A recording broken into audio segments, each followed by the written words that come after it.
रागिनी राग सम्रागी नाद पीयूष वर्षिणी अधरा सेवनी देवी वंदे वंशी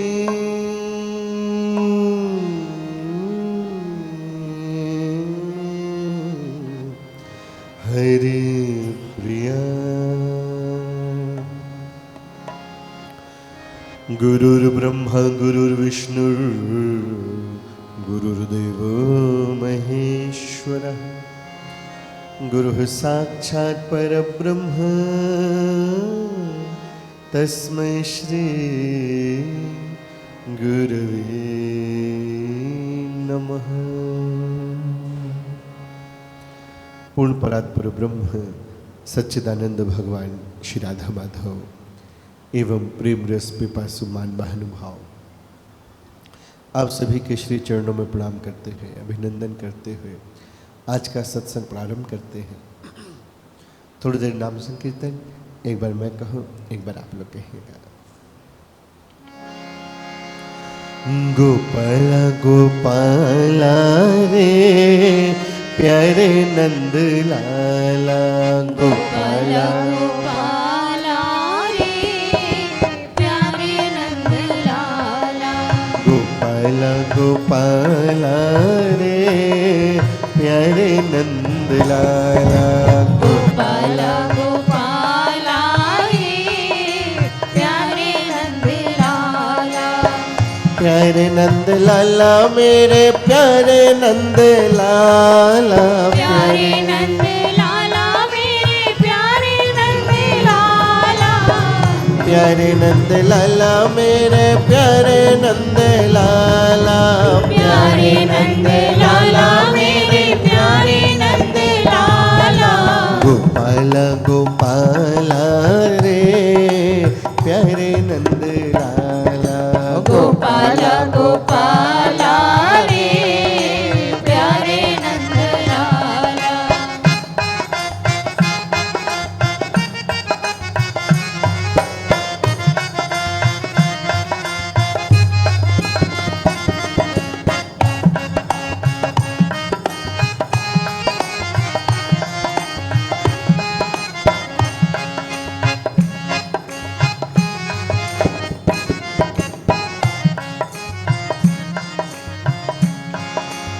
गोपाला गोपाला रे प्यारे नंद लाला गोपाला गोपाला रे प्यारे नंद लाला गोपाला मेरो श्याम सलोना है गोपाला मेरो श्याम सलोना है नंद लाला मेरो श्याम सलोना है नंद लाला मेरो श्याम सलोना है गोपाला मेरो श्याम सलोना है गोपाला मेरो श्याम सलोना है नंद लाला मेरो श्याम सलोना है नंद लाला मेरो श्याम सलोना है गोपाला मेरो श्याम सलोना है गोपाला मेरो श्याम सलोना है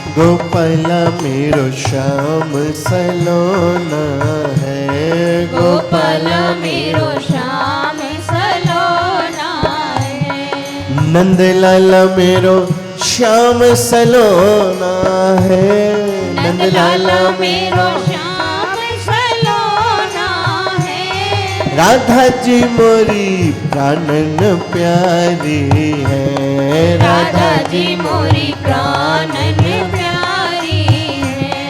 राधा जी मोरी प्राणन प्यारी है, राधा जी मोरी प्राणन प्यारी है। यमुना जी मोरी प्राणन प्यारी है, यमुना जी मोरी प्राणन प्यारी है। गोपाल गोपाल रे प्यारे नंदलाला, गोपाल गोपाल रे प्यारे नंदलाला। गोपाल गोपाल रे प्यारे नंदलाला, गोपाल गोपाल रे प्यारे नंदलाला। प्यारे नंदलाला मेरे प्यारे नंदलाला, प्यारे नंदलाला मेरे प्यारे नंदलाला। प्यारे नंदलाला मेरे प्यारे नंदलाला, प्यारे नंदलाला मेरे प्यारे नंदलाला। गोपाल गोपाल रे प्यारे नंदलाला, गोपाल गोपाल रे प्यारे नंदलाला। प्यारे नंदलाला, प्यारे नंदलाला, प्यारे नंदलाला।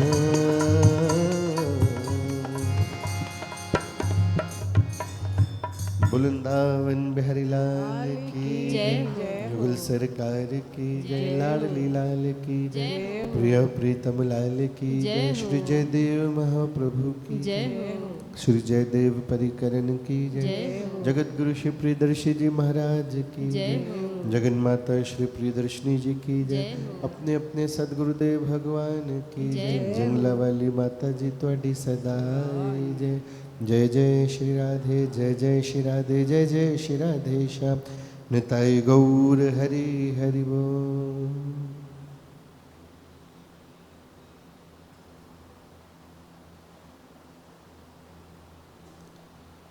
किंदु बिलु वाटिका में श्री जयदेव महाप्रभु श्री राधा माधव की सेवा एवं अब सेवा में एक चीज और बढ़ गई। क्या बढ़ गई?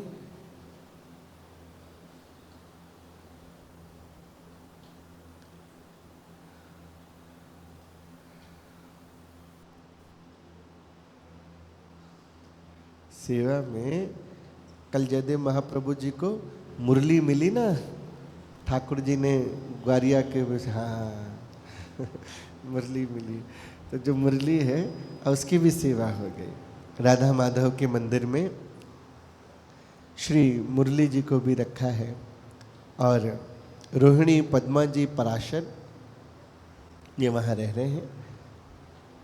एक दिन किंदु बिल्लू में जयदेव महाप्रभु ने रोहिणी पराशर से कहा कि देखो भैया, ऐसा है लक्ष्मण बड़े दिनों से बुला रहा है और अकुला रहा है, कह रहा है कि बहुत दिन हो गए भगवान आपके दर्शन नहीं हुए, बड़ी कृपा हो अगर आप दर्शनों के लिए पधारें, दर्शन देने आए तो हमारा और नगर वासियों का कल्याण होगा। पै 2 मास भये प्रभु स्वामी, तुम दर्शन बिनु अंतर्यामी। 2 महीने से अधिक हो गए आपके दर्शन नहीं हुए, भगवान कृपा करें। तो उन्होंने कहा ऐसा है कि इस बार मैं और पद्मा जो हैं हम दोनों लक्ष्मण सेन के यहाँ जाएंगे, थोड़े समय रह के फिर आएंगे। तुम रोहिणी और पराशर जो हो दोनों श्री राधा माधव की सेवा करो, अपन जल्दी आएंगे। रोहिणी जी ने कहा भगवान जो आपकी आज्ञा सो शिरोधार्य है। एक ने कही दूजे ने मानी, नानक कहे दोनों ज्ञानी। नानक देव कह रहे हैं ज्ञानी कौन? सबसे अच्छी अंडरस्टैंडिंग का मतलब क्या है कि जहाँ एक ने कहा दूसरे ने मान लिया। विवादी वहाँ है जब एक कहता है दूसरा नहीं मानता, दूसरा अपनी कह रहा है वो अपनी कह रहा है। बात तय हो गई। जयदेव महाप्रभु जी बाकुड़ा में जाएंगे, बाकुड़ा के राजा है लक्ष्मण सेन, तो वहाँ जाएंगे। श्री पद्मा जी को साथ लेके जयदेव महाप्रभु बांकुड़ा की ओर चले। महाप्रभु बांकुड़ा के महलन रहे विराज, दर्शन हित आवन लग्यो और प्यारो भगत समाज। बांकुड़ा पहुंच गए जयदेव महाप्रभु। वहाँ उनकी अलग सुंदर व्यवस्था है। जैसे ही लोगों को पता चला कि महाप्रभु आए हैं तो सारी प्रजा जो है धीरे धीरे उनके दर्शनों के लिए आ रही है। कोई हरि चर्चा करने आता है, कोई अपनी परेशानी बताने आता है। और जो उत्सव हुआ था, एक उत्सव हुआ था अभी, उस उत्सव की बात करते हैं कि बड़ा सुंदर उत्सव हुआ भगवान गीत गोविंद का। कल आपने ध्यान नहीं दिया हो तो आखिरी में अपन ने सुना था कि वहाँ पे लक्ष्मण सेन ने बड़ा सुंदर उत्सव किया, जिसमें देश भर से बड़े बड़े गायक वादक संगीतकार आए, जिन्होंने अष्टपदियों को गा गा के महाप्रभु जी को, जगन्नाथ जी को रिझाया।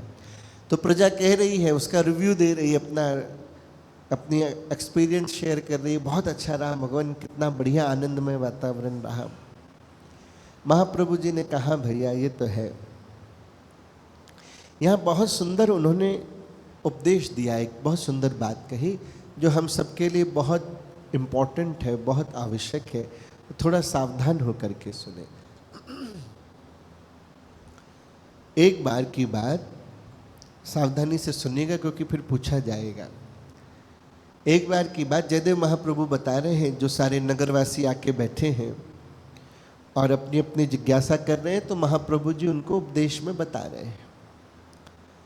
बोले भैया ऐसा है, एक बार की बात, महाभारत के युद्ध में जब भगवान श्री कृष्ण गीता का उपदेश अर्जुन को दे रहे हैं तो अर्जुन ने एक प्रश्न किया। ये प्रश्न बहुत महत्वपूर्ण है और मानो अर्जुन जी ने कृपा करके हम सबके बदले का प्रश्न कर लिया हो। अर्जुन ने पूछा, भगवान दुनिया का प्रत्येक व्यक्ति अच्छा काम करना चाहता है, कोई भी व्यक्ति खराब काम करना, छल झूठ कपट आदि नहीं करना चाहता है, लेकिन फिर भी करता है। हर व्यक्ति चाहता है शांति से रहूं, प्रेम से रहूं, बढ़िया से रहूं, भजन करूं, अच्छे काम करूं, ये चाहता है और ये कर नहीं पाता है। कैसा उल्टा काम है, जो चाहता है वो कर नहीं पा रहा, जो नहीं चाहता है वो कर रहा है। होना क्या चाहिए कि जो चाहे वो हो, जो नहीं चाहे वो ना हो।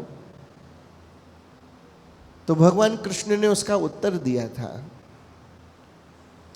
और यही उत्तर जो है भक्ति में आगे बढ़ने के लिए है। ज्यों ज्यों ललचन बढ़ती है त्यों त्यों रस उमड़ाए, जगन्नाथ की अति कृपा त्यों त्यों रसन डुबाए। लेकिन हमारे साधना में सबसे बड़े बाधक कौन है? जिनकी वजह से जीव साधना करना चाहते हुए भी नहीं कर पा रहा और काम क्रोध आदि जो चीज़ों में फंसा हुआ है, ना चाहते हुए भी कर रहा है। वो चीज़ें क्या हैं? तो श्री कृष्ण ने उत्तर दिया, कामः एषः क्रोधः एषः। हे अर्जुन, इसका सबसे बड़ा कारण है काम। काम का अर्थ यहाँ संकुचित नहीं है, विस्तृत है। काम अर्थात कामनाएं, डिजायर, इच्छाएं। मनुष्य की इतनी अनेक इच्छाएं हैं कि वो इच्छाएं उसको बंधन में डाल के रखती। अपनी इच्छाओं के कारण वो अंधा हो जाता है, समझ नहीं पाता। और जब इच्छा पूरी नहीं होती है तो किसका जन्म होता है? तो क्रोध पैदा होता है। इच्छा पूरी हो जाए तो किस बात का क्रोध? कोई क्रोध नहीं आए जीवन में। आप कल्पना करो, सुबह उठने से लेकर रात में सोने तक जो जो चाहो सब हो जाए, तो फिर कौन सी बात पे क्रोध आएगा? क्रोध आता ही वहाँ है जहाँ हमने जैसा चाहा, जो इच्छा करी और वो इच्छा पूरी नहीं हुई तो क्रोध आ गया। राधे राधे, राधे राधे, राधे राधे। इच्छा की इच्छा नहीं पूरी हुई तो क्रोध आएगा। काम भाव जग को रहे तह अति बाधा लाए, काम क्रोध दो शत्रु बड़ रह प्राणिन भरमाए। शत्रु, जीव के सबसे बड़े शत्रु हैं ये काम और क्रोध है। सब इसी के अंतर्गत आ जाते हैं, ये इन सब के मुखिया हैं। कामनाएं और कामना ना पूरी होने पर क्रोध है। तो भक्तों ने पूछा, भगवान इससे बचे कैसे? कामनाएं तो बहुत हैं, इनसे बचे कैसे? तो उन्होंने कहा भैया इसका उपाय सरल क्या है, यासो भैया काम को प्रभु अर्पण करी देव, वे निष्काम मधुर मधुर कृष्ण काम रस लेओ। कि इसका एक ही उपाय ये है कि अपनी समस्त कामनाओं को महारानी जी के चरणों में, भगवान के चरणों में सौंप दो और स्वयं कैसे हो जाओ, निष्काम हो जाओ। किस भक्ति को श्रेष्ठ माना है? निष्काम भक्ति को श्रेष्ठ माना है। एक भक्ति है सकाम और एक है निष्काम। सकाम मतलब जिसमें भक्ति के बदले में हम कुछ कामना रखते हैं कि हे महारानी जी रोज सुबह आएंगे, फलाना काम हमारा कर देना, इतने दिए जलाएंगे, ऐसा काम कर देना, इतनी माला करेंगे, इतना व्रत करेंगे, तो ये काम हमारे कर देना। तो संत कह रहे हैं ये क्या हो गया? ये काम हो गया, सकाम हुआ। और निष्काम क्या है कि ये सब करेंगे पर बदले में हमें कुछ नहीं चाहिए महारानी जी, अगर कुछ देना ही तो आप प्रसन्न रहे, आपका प्रेम, आपकी भक्ति, आपकी सेवा हमें मिले, इसके अलावा हमें कुछ भी नहीं चाहिए। ये हो गया निष्काम। राधे राधे। अपनी कौन सी वाली भक्ति है?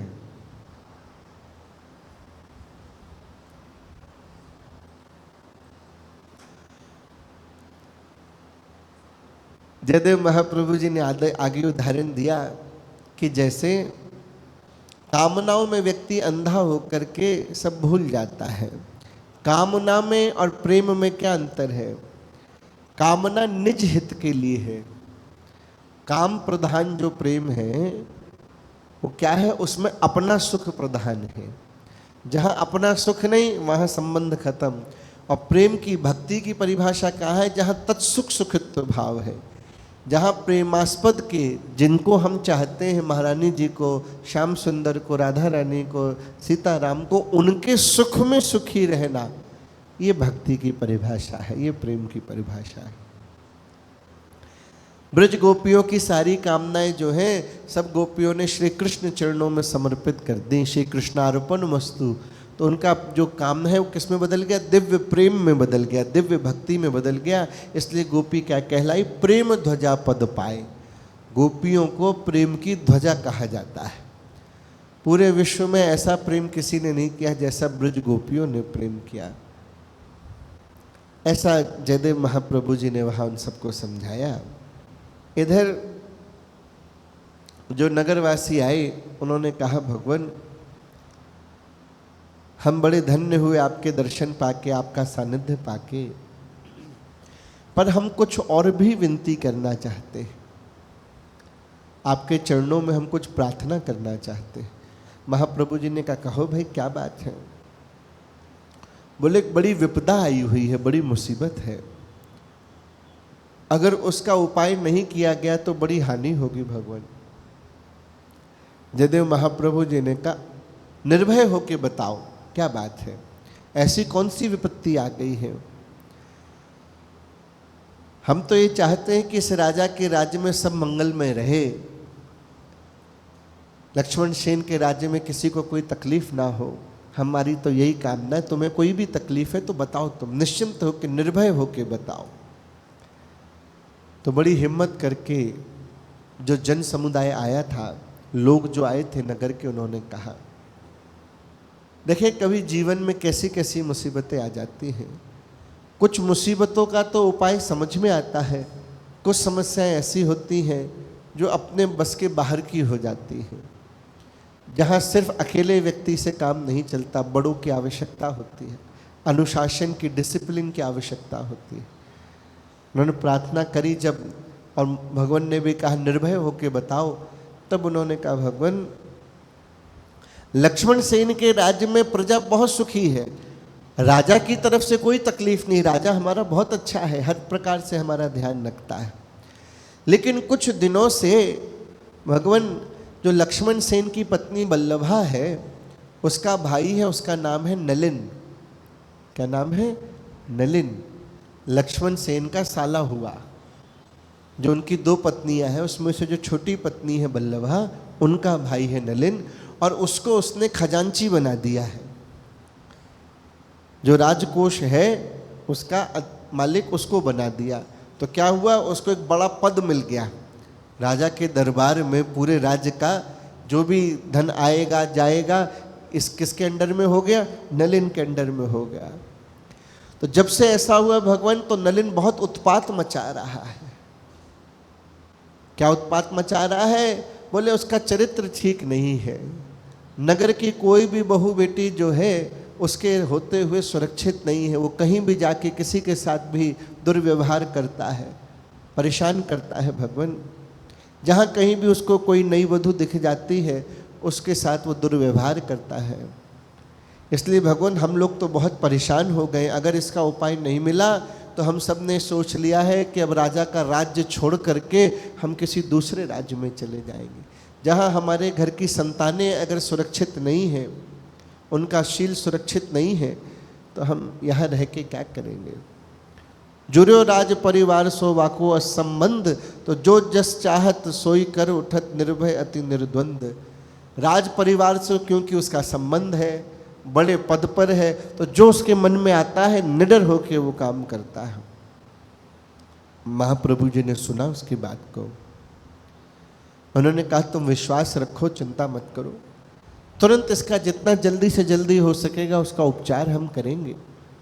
मैं स्वयं लक्ष्मण से बात करूंगा, उसको समझाऊंगा, और अगर वो फिर भी नहीं समझा तो इसका जो भी कुछ उपाय होता होगा वो हम उपाय करेंगे। तुम चिंता मत करो, निश्चिंत होकर के जाओ। प्रजा वर्ग को थोड़ी सी हिम्मत मिली, सांत्वना मिली जयदेव महाप्रभु जी से ऐसे वचन सुन के। वो लोग वहां से चल दिए। जयदेव महाप्रभु ने पद्मा जी से कहा, एकांत में अब दोनों बैठे हैं पद्मा जयदेव। जयदेव जी ने कहा, पद्मा, ये जो पद का अभिमान है ना, ये व्यक्ति का दिमाग खराब कर देता है। किसी भी प्रकार की पावर जो है सिर्फ पद की नहीं, किसी के पास बल बहुत अधिक हो, किसी के पास धन बहुत अधिक हो, किसी की पदवी बहुत अच्छी, बहुत ऊंची कुर्सी पर बैठा है, किसी के पास लोगों की क्षमता है, लोग उसके पीछे बहुत है। किसी भी प्रकार की कोई ताकत जब किसी व्यक्ति को अधिक मात्रा में मिल जाती है तो उस व्यक्ति का माथा खराब हो जाता है। बहुत कम है, कोई बहुत बिरला ऐसा हो जिसके ऊपर गुरु हरि कृपा हो, तो जो अधिक पावर मिलने के बाद भी जो सरल बना रहे। इस बात को कहा कि ऐसा कोई जन्मा ही नहीं, गोस्वामी जी कह रहे हैं, जन्मा जग माही, जो जिसको प्रताप मिलने से, प्रभुता मिलने से जिसका मन खराब ना हो। प्रभुता पाहे जाहे मद नाही, प्रभुता मिलने से, नाम मिलने से, पावर मिलने से जिसका बल बुद्धि खराब नहीं हो, मन खराब ना हो। इसका सीधा सीधा उदाहरण देख लें। एक आम व्यक्ति जो है उसका जीवन निर्वाह का एक आम बजट है, उसका सैलरी उसको मिलती है, उसको उसी सैलरी में अपना महीना चलाना है। तो जब पहली तारीख को तनख्वाह मिलती है तो उसकी चाल कैसी होती है, और जब 26, 27, 28 तारीख आ जाती, महीने के 4-5 दिन हो जाते हैं, तब कैसा हो जाता है। क्यों? अब जो उसकी व्यवस्थाएं थी सब खत्म होने को आ गई। अब उसका इंतजार किसका है कि पहली तारीख आएगी तो फिर चलेगा। उसकी जेब में तुम 2 लाख रुपए रख दो तो क्या होगा, उसकी चाल बदल जाएगी। बल मिल गया ना उसको। तो जब किसी चीज का बल मिल जाता है तो व्यक्ति का कॉन्फिडेंस आ जाता है, और जब अधिक मिल जाता है तो ओवर कॉन्फिडेंस आ जाता है, फिर वो अपने आगे किसी को नहीं समझता। जयदेव महाप्रभु कह रहे, अरे पद्मा, इस नलिन के साथ भी ऐसा ही हुआ। इसको राजा ने अपनी पत्नी का भाई समझ करके उसके वश में आकर के इसको कोषाध्यक्ष बना दिया। तो इसका पद का अभिमान हो गया है, मतवारा हो गया है। ये अनुचित उचित विचार के बुद्धि मनहु हरि ले। जब बहुत अधिक पावर आती तो क्या, विवेक खत्म हो जाता है। विवेक किसे कहते हैं? सही और गलत में अंतर बताने की जो शक्ति है उसका नाम विवेक है। क्या होता है? विवेक मूर्छित हो जाता है, समझ में नहीं आता सही क्या है और गलत क्या है। इसलिए वो जो मन में आसा है तो करता है। लक्ष्मण से ये गलती तो हुई है, बिना योग्यता देखे उसने सिर्फ अपनी पत्नी के भाई होने के नाते उसको जो पद दे दिया है, इससे वो मनमाना आचरण कर रहा है। धर्म अधर्म विचार सब वाने दियो भुलाए, प्रबल प्रजा की शक्ति को मानो रह निद्राए। वो भूल गया कि धर्म क्या है अधर्म क्या है, सब भुला दिया उसने। वो ये भी भूल गया कि प्रजा की कितनी शक्ति होती है। अत्याचार की भी एक सीमा है। यहां ये समझे महाप्रभु कह रहे हैं हर बात की एक सीमा है। एक सीमा तक किया गया कोई भी कार्य तो सामने वाला व्यक्ति बर्दाश्त कर सकता है, लेकिन जब करते करते कोई काम सीमा पार जब कर देता है, हद पार जब कर देता है, तो असहनीय हो जाता है, फिर सहन नहीं किया जा सकता। अगर प्रजा जाग उठी तो फिर उसको कोई दबा नहीं सकता। वो तो फिर प्रजा जब जागती है तो बड़े बड़े राजाओं का सिंहासन हिल जाता है, तख्ता पलट हो जाता है। मैं चाहता हूं कि लक्ष्मण सेन समझे इस बात को, नहीं तो बड़ा अहित हो जाएगा। ऐसा जब विचार कर ही रहे थे कि उतने में लक्ष्मण सेन वहां आ गया। लक्ष्मण सेन ने आकर के प्रणाम किया। महाप्रभु ने प्रेम से कुशल पूछी, सब अच्छे से तो है, सब बढ़िया। फिर जयदेव महाप्रभु ने कहने में चूके नहीं, कहा लक्ष्मण सारी बात तो ठीक है, पर बेटा कुछ ठीक बातें सुनने में नहीं आ रही। कैसी अनीति हो रही तुम्हारे होते हैं। ये राजनीति का लक्षण नहीं है, ये सुंदर राजनीति नहीं है। तुमने अपनी बल्लभा के भाई नलिन को, उसको चाली को नीति विरुद्ध काम कर दिया, नीति के विरुद्ध जाके उसको इतना बड़ा पद दे दिया। क्यों दे दिया? इसलिए दे दिया कि जिससे बल्लभा खुश रहे। उसकी योग्यता की वजह से नहीं दिया, किसकी वजह से दिया? जिससे कि उसकी घरवाली जो है वो खुश रहे। कितनी बार हम घर वालों को, संसार वालों को खुश करने के लिए, सिर्फ दूसरे को खुश करने के लिए नीति से अनीति कर देते हैं, गलत काम कर देते हैं लोगों को खुश करने के लिए, और वहीं गड़बड़ हो जाता है। अरे लक्ष्मण, वो अपने पद का बड़ा दुरुपयोग कर रहा है। भयो बड़ो ही अत्याचारी, बड़ा अत्याचारी हो गया है। इसलिए लक्ष्मण तुम उसको प्यार से समझाओ, पितृतुल्य व्यवहार सिखाओ। तुम उसके जीजा हो, बड़े हो, उसको समझाओ प्यार से कि ऐसा करना ठीक नहीं है। प्रजा को अपने बच्चों के जैसे मानना चाहिए। राजवंश की ये शोभा नहीं है। स्नेह भाव, हृदय में प्रेम से उससे बात करना, जिससे कि वो उसका पालन कर सके और तुम्हारी प्रजा खुशी रह सके। प्रजा कैसी होती? प्रजा पुत्र सम पाए। प्रजा राजा के लिए प्रजा पुत्र के समान, संतान के समान होनी चाहिए। जनता का उपालंभ करना, जनता को नजरअंदाज करना, प्रजा की सुख दुख का ध्यान ना देना, ये अच्छा नहीं है। जनता तुम्हारी त्राही त्राही कर रही है, दुखी हो रही है, राजा का कर्तव्य है उनका ध्यान देना। यही इतिहास में जगह आती हैं जहां पे व्यक्ति कमजोर पड़ जाता है। कमाल की बात यह है कि व्यक्ति दुनिया भर से लड़ सकता है, लेकिन जब हारता है तो परिवार वालों से ही हारता है। दुनिया से लड़ लेता है, दुनिया से कुछ भी कह लेता है, लेकिन जब घर की बात आती है, घर वालों की बात आती है, वही बेचारे को मौन होना पड़ता है, सही नहीं कह पाता। लक्ष्मण सेन ने बात सुनी, क्या कहे? कहा जो आज्ञा प्रभु, मैं जरूर उसको समझाऊंगा, उसको अनुशासन में, डिसिप्लिन में लाऊंगा।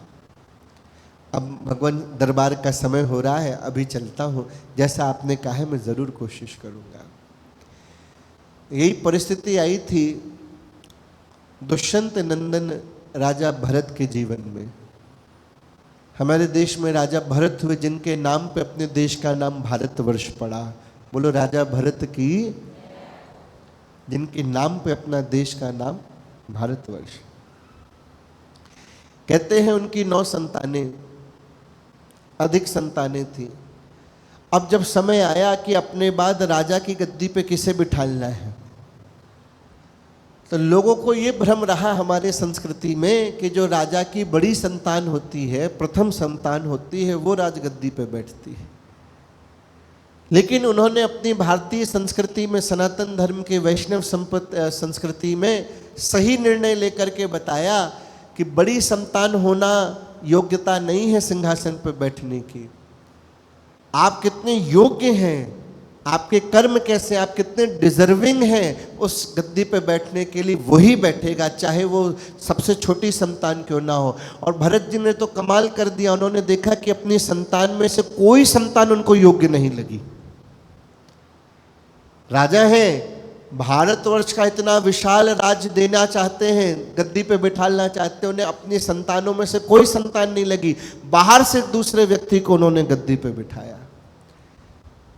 उन्हीं के वंश में आगे चल करके ये धृतराष्ट्र और पांडु, कौरव और पांडु पुत्र हुए। तो हमारी भारतीय परंपरा में सदा ये रहा कि जो सही है सत्य का साथ देना है, फिर चाहे वो किसी को भी बुरा क्यों ना लगता हो। आज लक्ष्मण सेन के सामने परिस्थिति आ रही है कि अपनी पत्नी के भाई को समझाना है, और पत्नी जो है अपने भाई भ्रातृ प्रेम में अंधी हो रखी है, उसको अपना भाई ही सब कुछ लगता है, अपना भाई श्रेष्ठ लगता है, वही सीधा लगता है, उसको दुनिया भर खराब लगती है, उसको लगता है मेरा भाई बहुत सीधा है, बहुत बढ़िया है। अब वो क्या कहे, लक्ष्मण सेन फंस चुका है, प्रजा का दुख देखा नहीं जा रहा और पत्नी के भाई से कुछ कहा नहीं जा रहा। महाप्रभु जी ने कहा जाओ जाओ दरबार में जाओ, अपना कर्तव्य निभाओ पुत्र, प्रजा नेक दुख पाए नहीं, अशासन प्रगटाओ, ऐसा शासन करो कि तुम्हारे राज्य में प्रजा को दुख नहीं हो, दुख नहीं होना चाहिए।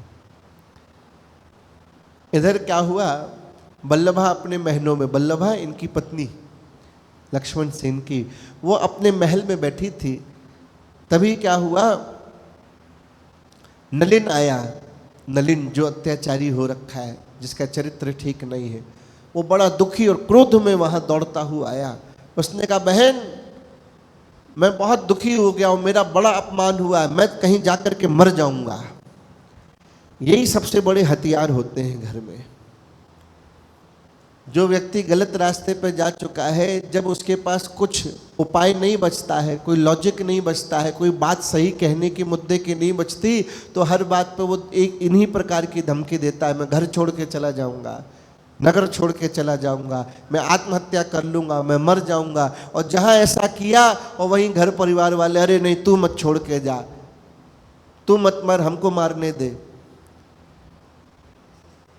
कई बात देर से समझ में आती है। कहते हैं कि भाई यही पिघल जाता है व्यक्ति, नहीं समझ पाता। नलिन ने भी यही अपनी बहन से कहा कि मैं बहुत दुखी हूं, मेरा बड़ा अपमान हुआ है। क्या अपमान हुआ है? अरे वो ब्राह्मण की जो बहू है उसने देख मेरा हाथ काट लिया, मेरा कोई अपराध नहीं, मेरा बड़ा अपमान हुआ, मैं जाकर के प्राण त्याग दूंगा। इस तरीके से अपनी गलत बात को भी इस तरीके से बताई कि उसकी बहन को सही लगे। उसकी बहन को बड़ा क्रोध आ गया, ऐसी कौन दुष्ट है मेरे राज्य में जिसने मेरे भाई के हाथ को काट दिया, ऐसा दुस्साहस। रानी के भाई को जानती नहीं तू कौन है, तू महारानी का भाई है और राज परिवार के साथ इस प्रकार का व्यवहार, आज ही मैं दरबार में जाके इसका हिसाब लूंगी। तो घबरा मत, अभी मजा चखाऊंगी उसको और क्या चाहिए। बहन से, महारानी से शय मिल रही है, उससे उसको तो और बिगड़ रहा है। इधर राज दरबार लगा हुआ है, दरबार में बड़े बड़े विद्वज्जन मंत्रीगण सब बैठे हैं दरबार में। उसी समय लक्ष्मण सेन वहाँ आए तो सारे दरबारियों ने उठ के उनका सम्मान किया, राजा आया है। और उसी समय ब्राह्मण दंपति वहाँ पे आया। दंपति माने पति पत्नी, ब्राह्मण पति पत्नी जो है वो आए अपनी बहू के साथ, और आकर के राजा के सामने बड़ी प्रार्थना करने लगे, त्राही माम, हे राजन रक्षा करो, दया करो, हे महाराज हम आपकी शरण में आए हैं। बड़े दुखी होकर उन्होंने प्रार्थना की। लक्ष्मण सेन ने हाथ जोड़ के कहा, ब्राह्मण देव क्या बात है, आप अपने दुख को हमसे कहें, क्या तकलीफ है आपको? आपके साथ ये नववधू कौन है, क्या इसका दुख है? इसकी स्थिति ठीक नहीं लग रही, आप भी बड़े दुखी हैं, निडर होकर अपनी बात हमसे कहें, क्या बात है? ब्राह्मण ने कहा, महाराज हम कैसे अपना दुख आपको बताएं, बोले नहीं, आप चिंता मत करो, खुल करके अपनी बात कहो। बोले महाराज, आप तो प्रजा पालक हैं, प्रजा का पालन करने वाले हैं, दीनानाथ हैं, दयालु हैं भगवान। ये मेरी बहू है, पुत्र वधू है मेरी। ये अपने घर में, उस समय हम लोग कहीं बाहर थे, ये घर में ये जो मेरी बहू है स्नान कर रही थी, उसी समय नलिन आ गया, बालकों ने द्वार खोल दिया और इसने इसके साथ दुर्व्यवहार किया। इस नलिन ने, हम सब उसी के लिए आपसे रक्षा मांगने के लिए आए हैं भगवान, कि जब तक ये नलिन है हमारे नगर में किसी का भी रहना व्यवस्थित नहीं हो पा रहा है। आप जो भी हो सके नलिन से इसको बचाएं। उसी समय जब ये सब बातें हो रही थी दरबार में, वो दोनों ब्राह्मण जो है अपनी बात रो करके कह रहे थे, अपना दुख कह रहे थे, उसी समय बल्लभा वहाँ आ गई। नलिन ने जिससे कहा था ना, उसी समय बल्लभा वहाँ आई और बड़े गुस्से में वहाँ आई। और गुस्से में आकर के उसने देखा कि यही वो स्त्री है जिसने मेरे भाई के हाथ को काटा है। तो गुस्से में आकर के, यह बहु दुष्टा अरी जाने काट्यो धाय, मेरे प्यारे नलिन को कसिया नीच निचाए, या को झोटा पकड़ के अभई मजो चखाऊं, अरी पापनी तो ही हो मार मार सुख पाऊं। बड़ी गुस्से में आकर के बल्लभा ने वो जो ब्राह्मण बहू थी उसके बाल पकड़ के उसको मारना प्रारंभ कर दिया। बड़ा क्रोध उसके ऊपर चालू कर दिया है। और सारे समाज में, पूरे दरबार में बैठा हुआ ये काम हो रहा, सब मौन। कोई क्या कहे, जब राजा की रानी, राजा की पत्नी इस प्रकार का व्यवहार करे तो कौन कुछ बोलेगा। हाय हाय महारानी जो कस अन्याय सुहाय। पंडित वर्ग बोल पड़ा है, महारानी कैसा अन्याय हो रहा है, ये ब्राह्मण तो आपके पास न्याय लेने के लिए आए थे, अब दरबार में भरी सभा में इनके साथ अन्याय होगा तो फिर क्या, कहाँ हम जाएंगे। जब ये सब हो रहा था कि उसी समय जयदेव महाप्रभु पद्मा जी के साथ वहां पधारे। जयदेव जी ने ये दृश्य देखा, ही क्या हो रहा है। पद्मा जी ने जाकर के तुरंत डांट करके बल्लभा को, उस ब्राह्मण की बहू को अपने पास लाया। पद्मा संग महाप्रभु आए, उठ सिकरे उन्होंने शीश निवाए, सारी प्रजा उठ गई हाथ जोड़ करके। लियो छुड़ाए परम अकुलाए, शरण दई निज अति सुखदाई। पद्मा जी ने डांटा बल्लभा को कि हे बल्लभा, तुम इस नगर की रानी होकर के इस प्रकार का व्यवहार करती हुए, कि नारी होकर दूसरी नारी के साथ इस प्रकार का अत्याचार। और इधर क्या हुआ कि जब ये सब हो रहा था, प्रजा तो दुखी थी ही नलिन से, बाहर राज दरबार के बाहर पूरा नगर की जो प्रजा है वो इकट्ठी हो गई, नारेबाजी वहां लगने लगी, बड़ा विरोध जागृत हो गया। और अंदर ये सब हो रहा है, बाहर पूरा नगर इकट्ठा हो गया। बाहर जन समुदाय जुरी नारो रहो लगाए, ऐसे अत्याचारी को शीघ्र नाश हो जाए। बाहर नारे लग रहे हैं कि ऐसे अत्याचारी का नाश हो जाना चाहिए। हम सब न्याय चाहते हैं महाराज, हमें न्याय दें, न्याय दें। न्याय की मांग हो रही है। जयदेव महाप्रभु ने कहा, अरे राजन, ये कैसा हाहाकार हो रहा है, कैसी प्रजा तुम्हारे सामने न्याय की भीख मांग रही है, और राज दरबार के मध्य में ये किस प्रकार की खींचातानी हो रही है तुम्हारे होते हुए। ये दृश्य बड़ा विभत्स है और तुम मौन होकर के बैठ रहे हो, मौन होकर के सब देख रहे हो, तुमसे कहा नहीं जा रहा है। तभी वहां एक बड़े गोवर्धनाचार्य, बड़े सम्मानित व्यक्ति आए। उन्होंने कहा, भगवान, हम तो आपके पास किंदु बिल्व वाटिका आना चाह रहे थे इसका न्याय देखते हुए नलिन का, लेकिन हमें पता चला कि हे दयालु, आप ही यहाँ आ रहे हैं। अच्छा हुआ आप पधारे भगवान। ऐसे ही अगणित जनन रहा परम क्लेश निताय। ये एक आदमी का कारण नहीं है भगवान, एक आदमी का केस नहीं, ऐसे हजारों लोग हैं पूरे नगर में जिनके साथ नलिन ने कितना अत्याचार किया है। भगवान, इसका कुछ उपाय करें, नहीं तो हम सभी को ये नगर छोड़ करके जाना पड़ेगा। जहाँ हमारे बहू बेटियों की लाज की रक्षा नहीं हो सकती, जहाँ हम लोगों का मान सम्मान नहीं है, ऐसे राज्य में हम लोगों को रहना नहीं दुश्वार है। तभी प्रहरी दौड़ करके आए, सैनिक बाहर से आए, बोले भगवान, बाहर बड़ा हुजूम आ गया है, बड़ी भीड़ हो गई है, बड़े क्रोध में है नर नारी बाहर के, उनको शांत करना हमारे बस की बात नहीं है।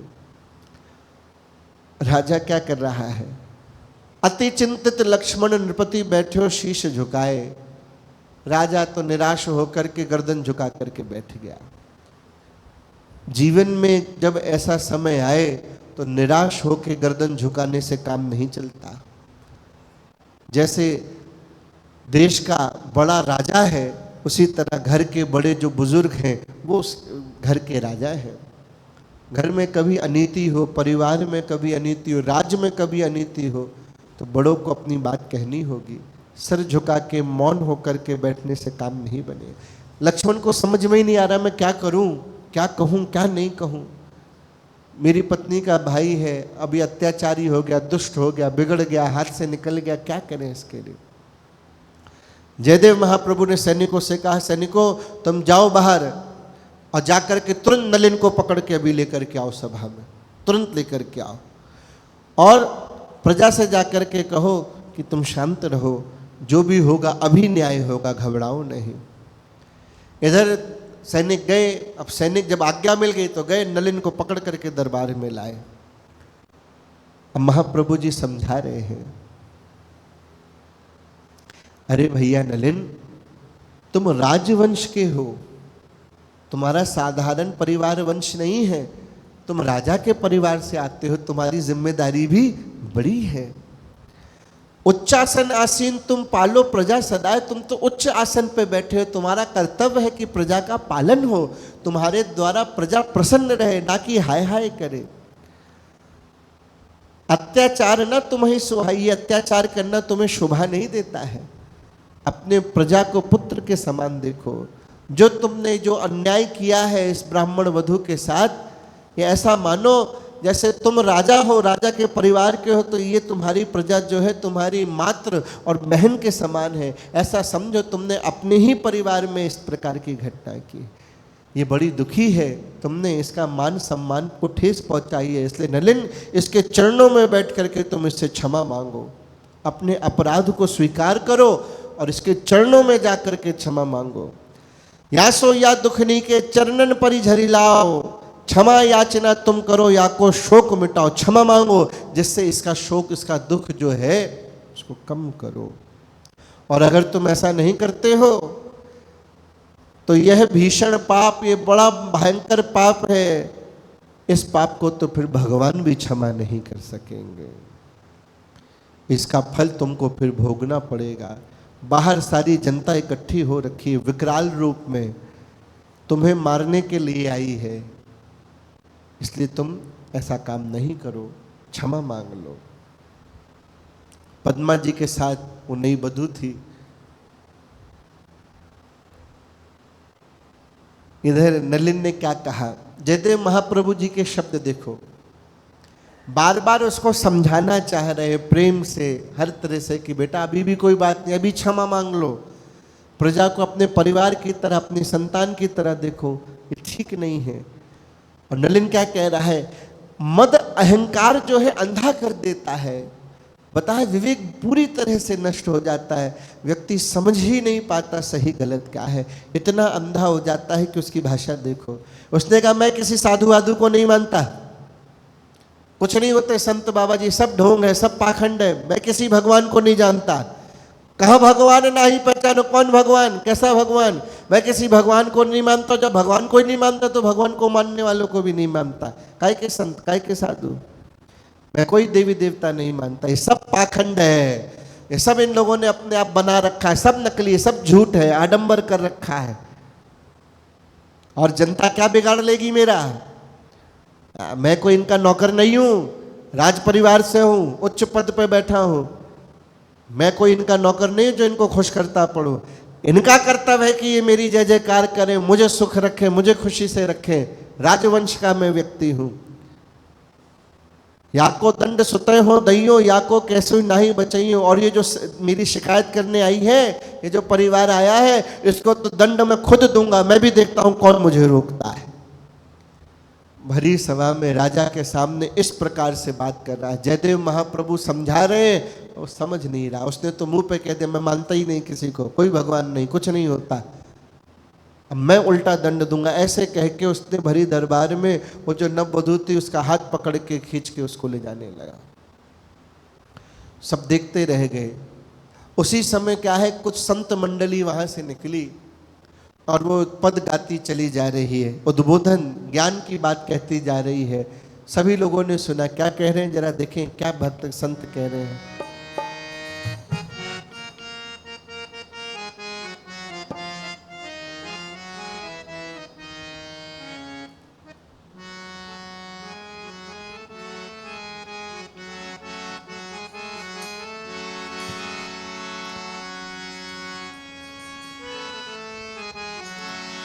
कृष्ण नाम गुण गावो भैया, कृष्ण नाम गुण गाओ भैया, कृष्ण नाम गुण गाओ भैया, कृष्ण नाम गुण गाओ भैया, कृष्ण नाम गुण गाओ भैया, कृष्ण नाम गुण गाओ भैया, कृष्ण नाम गुण गाओ भैया, कृष्ण नाम गुण गाओ भैया, कृष्ण नाम गुण गाओ भैया, कृष्ण नाम गुण गाओ भैया।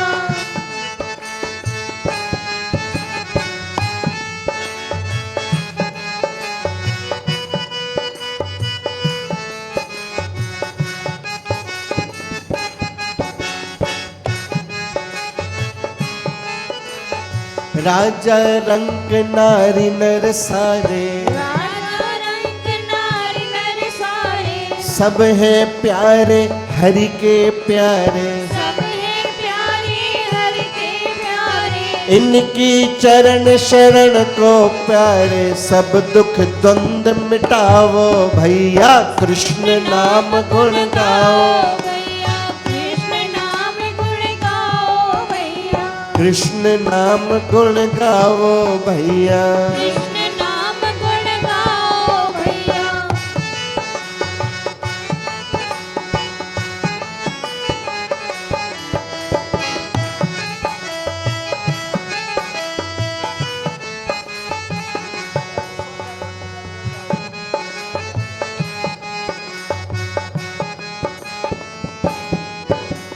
प्रभु सो डरो निडर हुए जाओ, प्रभु सो डरो निडर हुए जाओ, प्रभु सो डरो निडर हुए जाओ, प्रभु सो डरो निडर हुए जाओ, परहित मरो अमर हुए जाओ, परहित मरो अमर हुए जाओ, शक्तिमान सोने लगाओ, शक्तिमान बन जाओ भैया, कृष्ण नाम गुण गाओ, भैया, कृष्ण नाम गुण गाओ भैया, शक्तिमान बन जाओ भैया, कृष्ण नाम गुण गाओ भैया। कृष्ण नाम गुण गाओ भैया, कृष्ण नाम गुण गाओ भैया।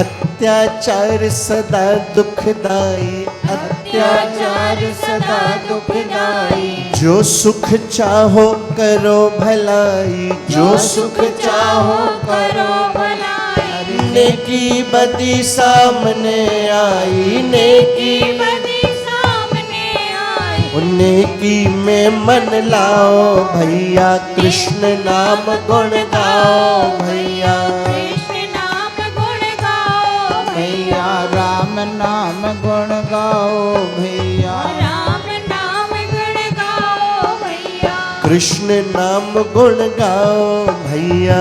कृष्ण नाम गुण गाओ भैया। परम बलि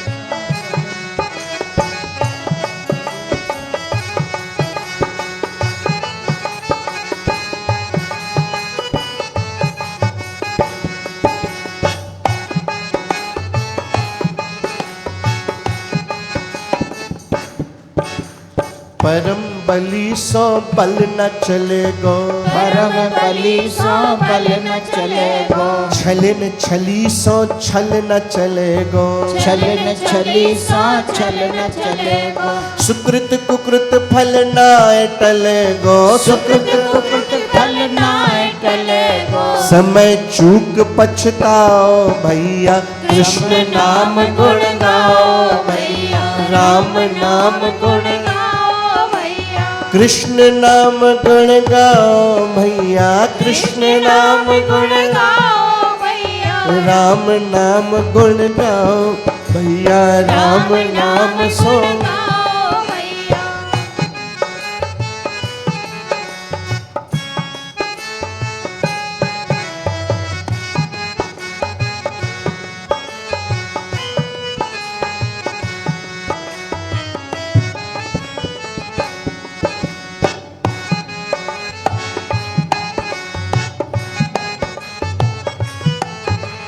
रावण कंस मिटे ये सारे। रावण कंस मिटे ये सारे। रावण कंस मिटे ये सारे। रावण कंस मिटे ये सारे। काल बलि सो सिगरे हारे। काल बलि सो सिगरे हारे। प्रियदर्शी छिन नाही बिसारे। प्रियदर्शी छिन नाहि बिसारे। सुमिर पार होए जाओ भैया। सुमिर पार हुए जाओ भैया। कृष्ण नाम गुण गाओ भैया। कृष्ण नाम गुण गाओ भैया। कृष्ण नाम गुण गाओ भैया। कृष्ण नाम गुण गाओ भैया। राम नाम गुण गाओ भैया। राम नाम गुण गाओ भैया।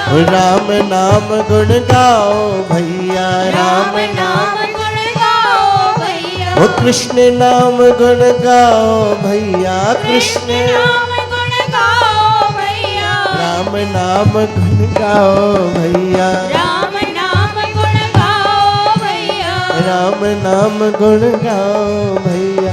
कृष्ण नाम गुण गाओ भैया। राम नाम गुण, कृष्ण नाम गुण, राम नाम गुण गाओ। कृष्ण नाम गुण गाओ भैया। राम नाम गुण गाओ। राजा हो चाहे रंक हो, संत गा रहे सिद्धांत। चाहे राजा हो चाहे रंक, रंक माने भिखारी हो, सभी भगवान के प्यारे हैं। भगवान बैंक बैलेंस देख करके कृपा नहीं करता। भगवान तुम्हारा बैंक का स्टेटमेंट नहीं, तुम्हारे भक्ति का स्टेटमेंट देखता है कि कैसी भक्ति है तुम्हारी। चाहे वो राजा हो चाहे रंक, इनकी चरण शरण को पारे सब दुख द्वंद्व मिटाओ। जो भगवान की चरण शरण है उसी का दुख मिट सकता है। राजा का कर्तव्य है कि वो प्रजा का न्याय करे, उसके दुखों को, उसके संकट को टाले, प्रेम सहित सबको अपना बनाए। ऐसो नात निभाओ भैया, कृष्ण नाम गुण गाओ। डरना है तो किससे डरो? प्रभु से डरो और निडर हो जाओ। भगवान से डरो सिर्फ और सबसे निडर हो जाओ। परहित मरो। अगर अमर होना चाहते हो तो क्या है, संसार में दूसरे के लिए जो जान दे देता है वो अमर हो जाता है। शक्तिमान सो नेह लगाओ। शक्तिमान कौन है? पूर्ण परात्पर ब्रह्म जो है सच्चिदानंद, वो शक्तिमान है। उससे नेह लगाओ, शक्तिमान बन जाओ। अत्याचार करने वाला हमेशा दुख में ही रहेगा। अत्याचार सदा दुखदायी। अगर सुख चाहते हो तो दूसरों की भलाई करो। जो सुख चाहो करो भलाई। नेकी बदी सामने, अच्छा बुरा सब फल सामने आ जाएगा। अच्छे काम में मन लगाओ। जो परम बली परमात्मा है उसके सामने तुम्हारा बल नहीं चलेगा। अपने पास है ही कितना सा बल है। जरा सा चलने में तो हाँप जाते हैं, उठने बैठने में थक जाते हैं। कई बल है अपना, ताली तक तो बज नहीं पाती, जय जयकार तो हो नहीं पाती। कितनी अपने अंदर शक्ति है। भगवान के आगे क्या बल चलेगा? संत कह रहे हैं बलन बली सो बल ना चलेगा। परम बली है वो, उसके सामने तुम्हारा बल नहीं चलेगा। छलन छली सो छल ना चलेगो। वो सब जानने वाला, उसके सामने तुम्हारा छल भी नहीं चलेगा। और जो तुमने अच्छा बुरा जो भी कर्म किया है उसका फल भोगना ही पड़ेगा, वो टल नहीं सकता। समय चूक पछताओ भैया, अगर समय निकल गया तो फिर पछताना पड़ेगा। अब पछताए होत का जब चिड़िया चुग गई खेत। अभी चुग रही है, उड़ी नहीं है चिड़िया, अभी भी अपने हाथ में कि अपना अपना खेत हम बचा सकते हैं। समय निकल गया, मृत्यु आ गई तो फिर कुछ नहीं कर पाएंगे। रावण, कंस, हिरण्याकश्यप आदि बड़े बड़े राक्षस जो ये हुए, जिनसे सिर्फ धरती नहीं तीनों लोग जिनसे कांपते थे, उनको भी मृत्यु के सामने हारना ही पड़ा। इसलिए भगवान को छोड़ के किसी का सहारा नहीं है। हम किसके हैं बनाए हुए? भगवान ने, ब्रह्म ने हमें बनाया है। तो हमारे गुरुदेव भगवान लिख रहे हैं, अरे ब्रह्म के खेल खिलौने, काम खिलौने मत बन जाना। जो भगवान के बनाए हुए हैं, हमें कामनाओं में, माया में फंस के इस माया का खिलौना नहीं बनना है। देखो क्या कह रहे हैं, अरे ब्रह्म के खेल खिलौने, अरे ब्रह्म के खेल खिलौने, काम खिलौने मत बन जाना, काम खिलौने मत बन जाना, काम खिलौने मत बन जाना, काम खिलौने मत बन जाना। अरे ब्रह्म के खेल खिलौने, अरे ब्रह्म के खेल खिलौने, काम खिलौने मत बन जाना, काम खिलौने मत बन जाना, काम खिलौने मत बन जाना, काम खिलौने मत बन जाना, काम खिलौने मत बन जाना। विषय संग इंद्रिय मिलने से मन अशांत विचलित होता है, मन अशांत विचलित होता है, मन अशांत विचलित होता है। उस क्षण ज्ञानी ध्यानी का भी सहसा सद्विवेक खोता है, सहसा सद्विवेक खोता है, सहसा सद्विवेक खोता है। इससे वाणी कान नेत्र मन कामासक्तों में न लगाना, कामासक्तों में न लगाना, कामासक्तों में न लगाना। सब प्रकार उनको वश में कर, संत संग कर सुख को पाना, संत संग सुख को कर पाना, संत संग कर सुख को पाना। प्रियदर्शी यह मानव जीवन,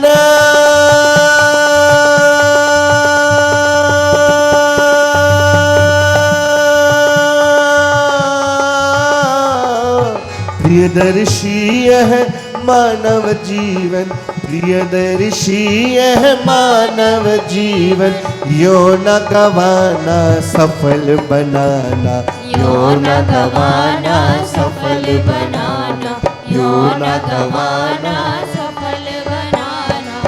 अरे ब्रह्म के खेल खिलौने, काम खिलौने मत बन जाना, काम खिलौने मत बन जाना, काम खिलौने मत बन जाना, मत बन जाना, मत बन जाना, मत बन जाना।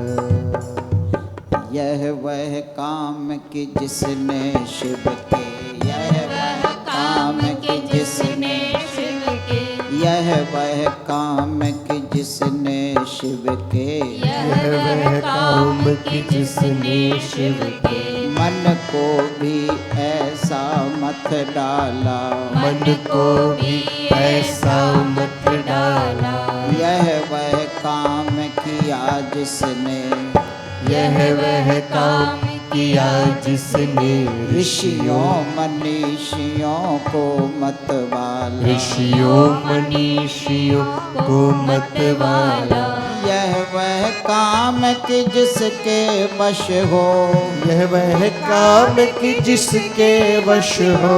मानव निज मर्याद भुलाता, मानव निज मर्याद भुलाता, केवल कामिनी का स्वरूप ही, केवल कामिनी का स्वरूप ही, एकमात्र नारी में पाता, एकमात्र नारी में पाता। जिसने मानव यौवन लूटा,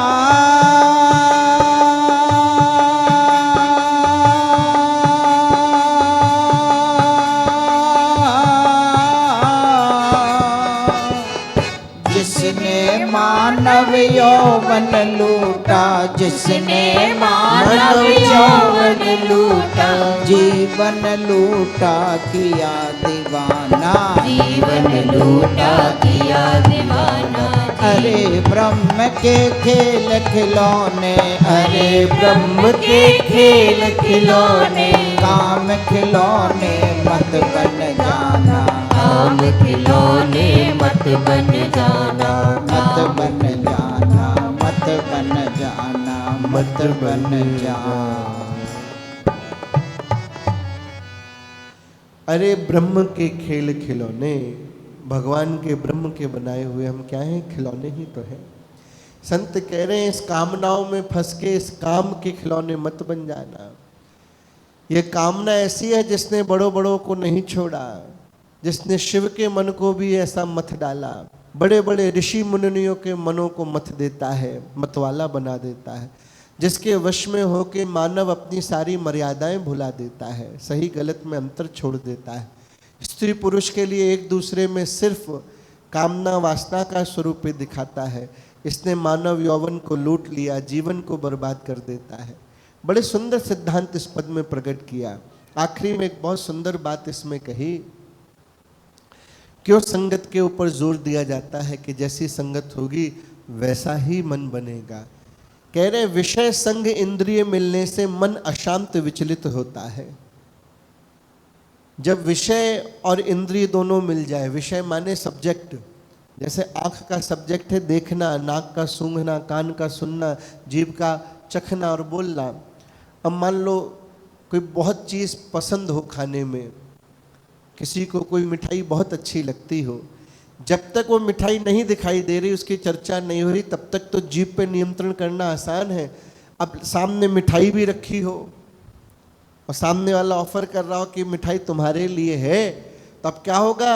अब वो इंद्रिय जो है वो अपने कंट्रोल से बाहर होने लगेगी। मन कहेगा यार मिल तो रही है मिठाई खाने को, कितने दिन हो गए, इतने दिन से नहीं खाई, एक मिठाई खाने में क्या बिगड़ता है। तो क्या हुआ? विषय क्या था? मिठाई। इंद्रिय क्या है? जीभ। तो विषय संग इंद्रिय मिलने से, इंद्रिय और विषय दोनों मिल गए तो क्या होगा? मन अशांत विचलित, तो मन अब चंचल होगा, मन बार बार कहाँ जाएगा? उस मिठाई पे जाएगा। उस क्षण ज्ञानी ध्यानी का भी सहसा सद विवेक होता है। ऐसे समय में बड़े बड़े ज्ञानी भी अपना विवेक खो बैठते हैं, क्योंकि मन इतना वशीभूत हो जाएगा उस सब्जेक्ट के कि जब तक वो मिठाई खा नहीं लेगा तब तक काम नहीं बनेगा। इसलिए कह रहे हैं, इसलिए अपनी सारी इंद्रियों को क्या करना है? इन विषयों में नहीं लगाना, इनको कैसे भी नियंत्रित करके संतों के संग में, सत्संग में लगाना है, हरि चर्चा में लगाना है, भजन में लगाना है। नहीं तो क्या होगा? ये मनुष्य जीवन गंवा देंगे अपन। ये जो मिला है, जो बहुत बड़ा सुनहरा अवसर है, बहुत बड़ी अपॉर्चुनिटी है, जो हाथ से चली जाएगी। ये सब गाते समझाते हुए संत वहां से जा रहे थे। पंडित वर्ग ने, विद्वान जनों ने जयदेव महाप्रभु से कहा, भगवान न्याय आपको नलिन ने कस दीनों ठुकराए, उल्टे कीनी धृष्टता बधु कहाँ ही ले जाए। इस नलिन ने तो आपकी बात भी नहीं मानी, आपका सम्मान भी नहीं किया। कल तक तो ये सिर्फ प्रजा वर्ग का अपमान करता था, आज आपकी बात नहीं मानी। भरी सभा में उस बहू को, उस बधू को उठा करके ले गया और महाराज हो मौन दिखाए। लक्ष्मण सेन राजा ने भी कुछ नहीं कहा, मौन है। अब भगवान, अब हम इस राज्य में नहीं रह सकते, अब हमको इस राज्य में नहीं रहना जहां ऐसा अन्याय हो। पर हम जाते जाते कह रहे हैं कि पै आको परिणाम प्रभु महाभयंकर होए, प्रजा रोष के शमन को नहीं समर्थ जग कोय। इसका परिणाम लेकिन महाभयंकर होगा। इतनी सारी प्रजा का मान सम्मान का ध्यान जहां नहीं रखा जाता हो, जिनका मन दुखी हो, और उसके बाद भी राजा मौन रहे, इसका परिणाम अच्छा नहीं होगा। महाप्रभु जी ने रोका उन सबको, कहा अरे विद्वज्जन, आप सब बड़े विद्वान हैं, विचारवान हैं, आप जानते हैं भगवान के स्वरूप को, उनकी करुणा को भी और उनके न्याय को भी जानते हैं।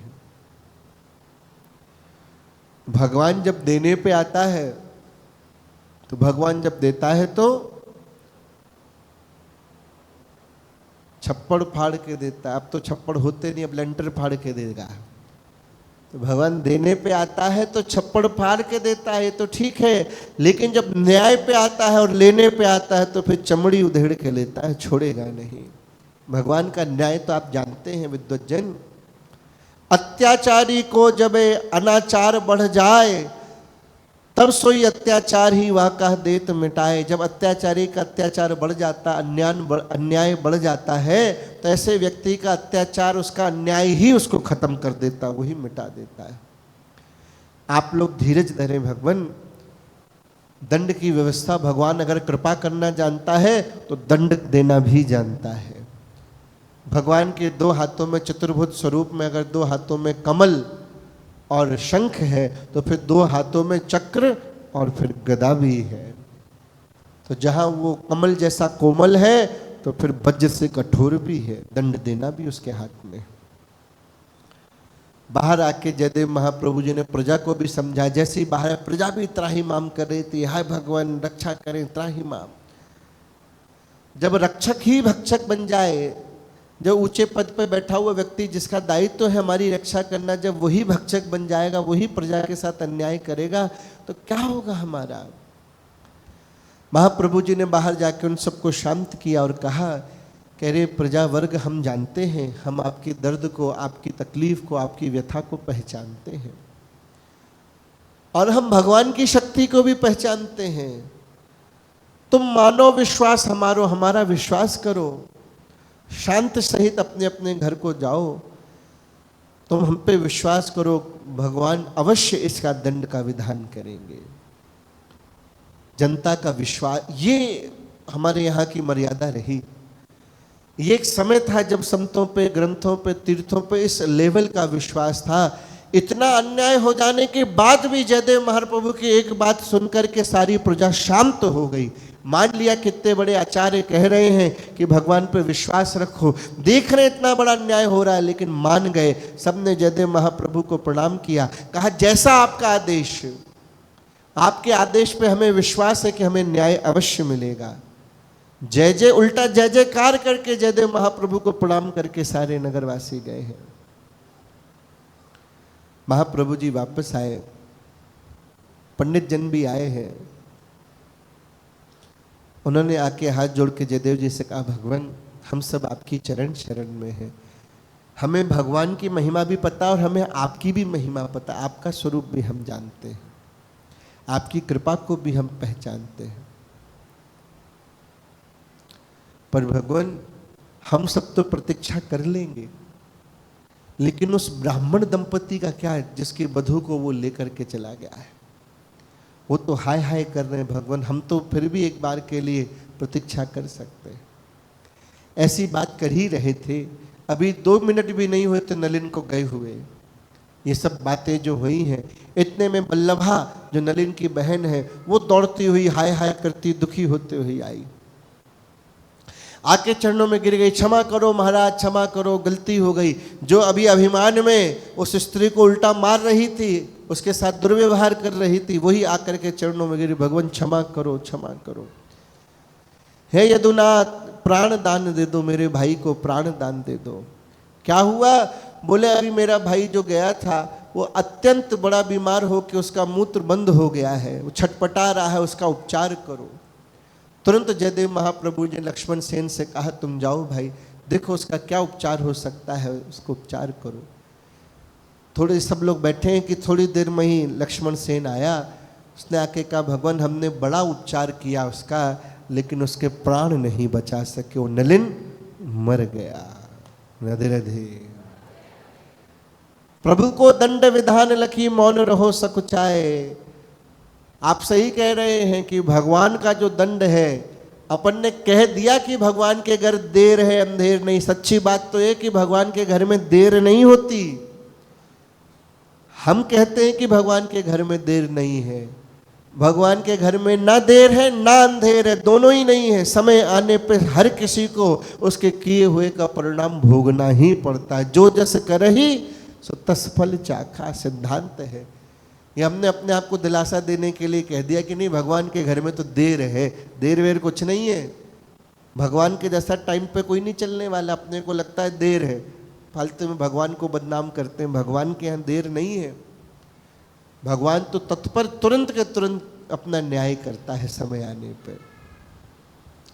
महाप्रभु जी ने सुना और कहा जब जैसे भवतव्यता तब तय सोई होए, वाको या संसार में मेट सके नहीं कोई। रसिक वर श्याम श्यामा श्याम, रसिक वर श्याम श्यामा श्याम, वर श्याम श्यामा श्याम, रसिक वर श्याम श्यामा श्याम, रसिक वर श्याम श्यामा श्याम, रसिक वर श्याम श्यामा श्याम, रसिक वर श्याम श्याम।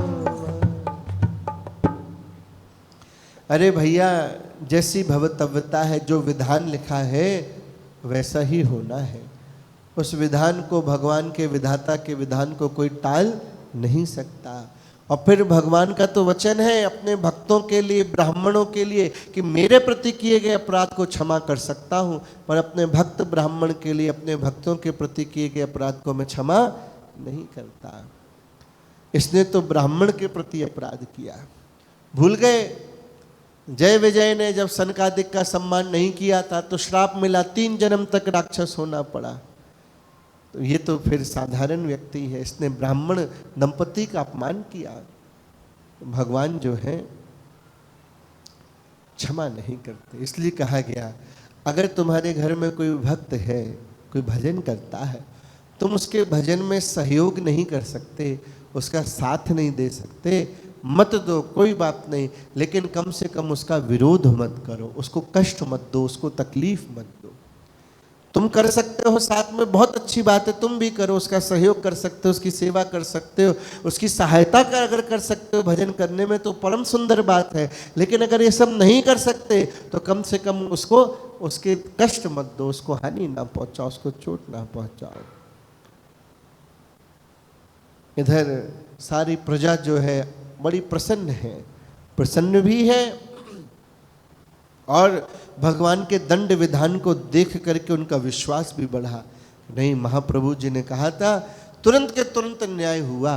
कुछ देर ही हुई थी नलिन को गए हुए और उसकी मृत्यु हो गई। अब कितनो अच्छो भयो सकल राज परिवार, शुद्ध पवित्र विमल भयो नलिन मरण सोव्याय।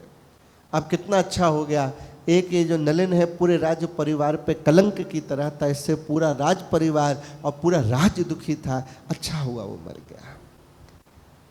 यहाँ संतों ने कई बार कहा इस बात को कि ऐसा कोई काम नहीं करो कि तुम्हारे मरने पे या तुम्हारे तकलीफ में होने पे दुनिया को अच्छा लगे कि अच्छा हुआ कि मर गए। ऐसा कर्म करो, बढ़िया काम करके जाओ। यहाँ से सब एक दूसरे से बात कर रहे हैं। इधर पद्मा जी और जयदेव महाप्रभु आपस में बात करके कह रहे हैं क्षमा मांगे वो वाही ना भाइयों। बताओ कैसी उसकी दुर्दशा हो गई भगवान। क्षमा मांगने की बात थी, क्षमा मांग लेता।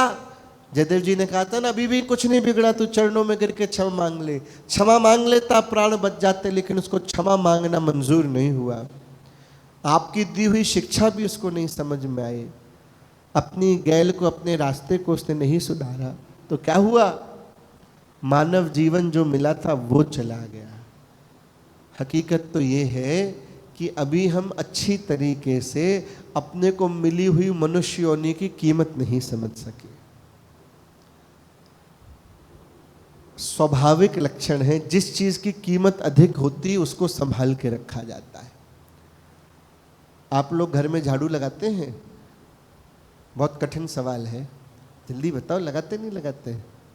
इतना अपन सोच रहे लगाते नहीं लगाते। तो जब लगाते हैं तो क्या इकट्ठा होता है? ये उससे भी बड़ा कठिन सवाल। कचरा इकट्ठा होता है ना, तो उस कचड़े को इकट्ठा करके तिजोरी में रख देते हो? अरे अपने घर से निकला इतना सारा, क्या करते हैं उसका? फेंक देते हैं बाहर। क्यों? क्योंकि जानते हैं इसकी कीमत कुछ नहीं है, इसको फेंकना ही। रोज इकट्ठा करते हैं, रोज फेंकते हैं। और किसी दिन झाड़ू लगा रहे हो और उसमें कोई सोने की चेन निकल आई तो रोज की तरह फेंक देंगे, ये भी कचड़ा ही है, फेंको। और बाकी उससे कहेंगे तुम लोगों ने अपनी अपनी चेन क्यों नहीं डाली, एक ही क्यों चेन है? क्या करेंगे? कचड़े में क्या, नाली में गिरी हुई हो, गटर में गिर जाए तो क्या करेंगे? छोड़ देंगे?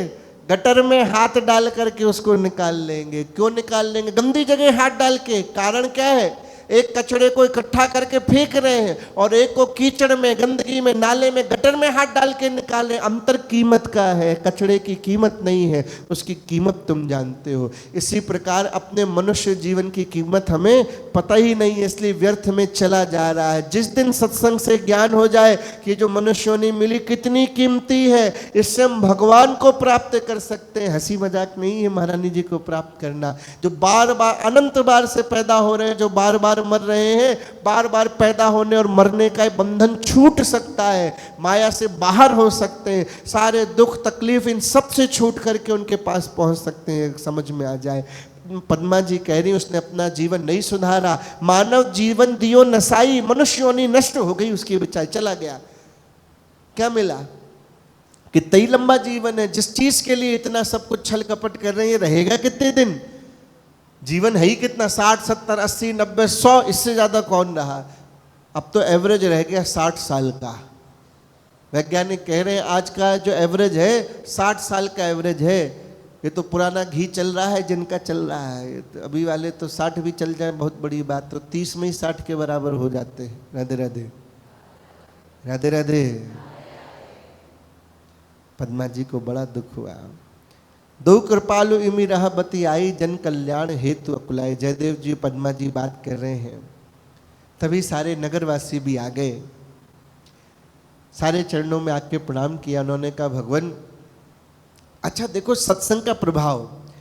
अभी आपने देखा सारी प्रजा दुखी थी, सब हाय हाय कर रही थी। अब महाप्रभु जी के पास आके क्या कह रही है? भगवान जो भी था तो जीव ही, एक मनुष्य का कैसी उसकी बेचारे की दुर्दशा हुई। हम सबका मन उसके लिए बड़ा, ऐसे दुष्ट के लिए भी जो मन में करुणा का भाव रखे, ऐसे होते हैं संत जिनके मन में किसी के लिए भी बैर भाव नहीं है। भगवान हमें भी ऐसा आशीर्वाद दे कि जैसे नलिन कामांध हो गया, जैसे उसका विवेक मूर्छित हो गया, वो सही गलत में अंतर नहीं प्राप्त कर सका, भगवान हमें आशीर्वाद दे कभी हमारी स्थिति उसके जैसी ना हो, कभी हम ऐसे अंधे ना हो जाएं।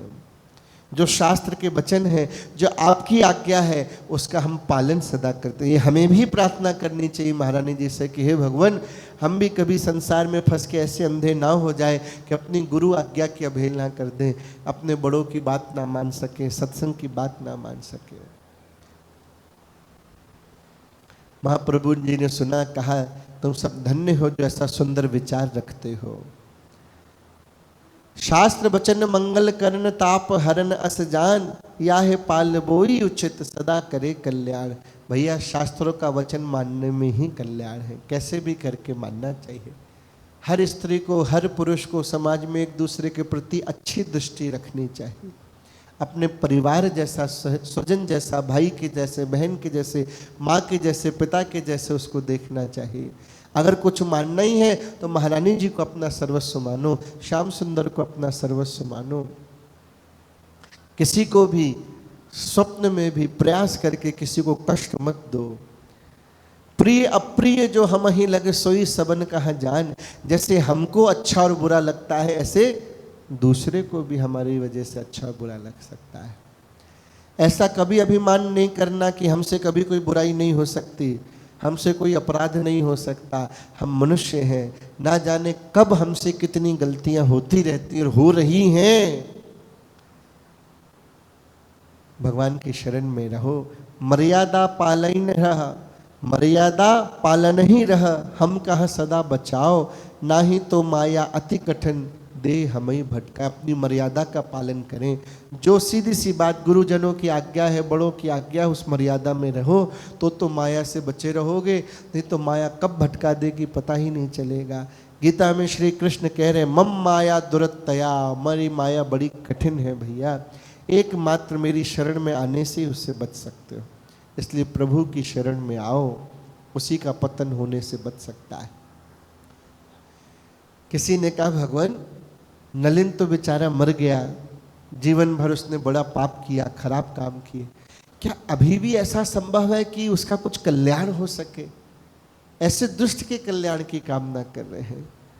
तब प्रभु हम सब क्या करें होए नलिन कल्याण, ऐसा क्या हो, हमको आप उपदेश करें, हम सब ऐसा क्या करें जैसे उस बेचारे का भी कल्याण हो जाए। ओहो, ये बात सुन के जयदेव जी बड़े प्रसन्न हुए। कैसे अत्याचारी के भी कल्याण की कामना करते हो? बोले भैया ये तो नियम है कि निज कृत कर्म भोग सब पावे, या के हित परवश दिखरावे। अपने किए हुए कर्मों का तो फल भोग नहीं होता है। भगवान का विधान है कि एक हाथ से करुणा करते हैं तो दूसरे हाथ में दंड भी ले रखा है उन्होंने। और नलिन के चरित्र में जो आपने देखा, ये प्रत्यक्ष देखा कि कैसे भगवान ने उसे दंड दिया।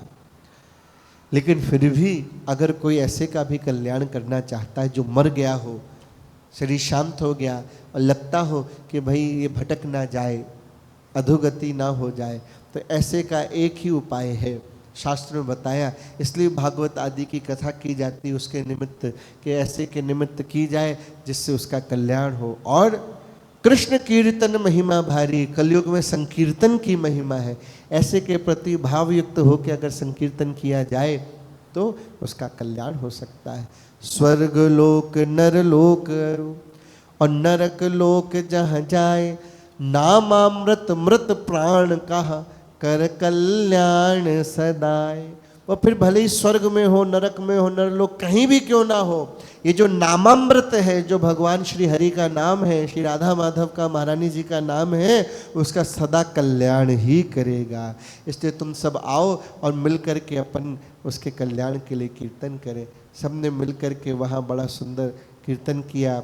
महाप्रभु जी ने बढ़िया सुंदर, पद्मा जी ने वहाँ अष्टपदी गाई और सभी ने नलिन के कल्याण के लिए ऐसा मंगल कामना करी।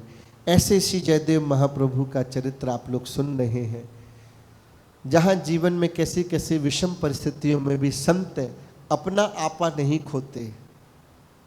वो दोनों ही हर परिस्थिति में भी एक से बने रहते हैं, सम बने रहते हैं, न्यूट्रल बने रहते हैं और अपने भक्तों को, प्रजा को यही शिक्षा देते हैं।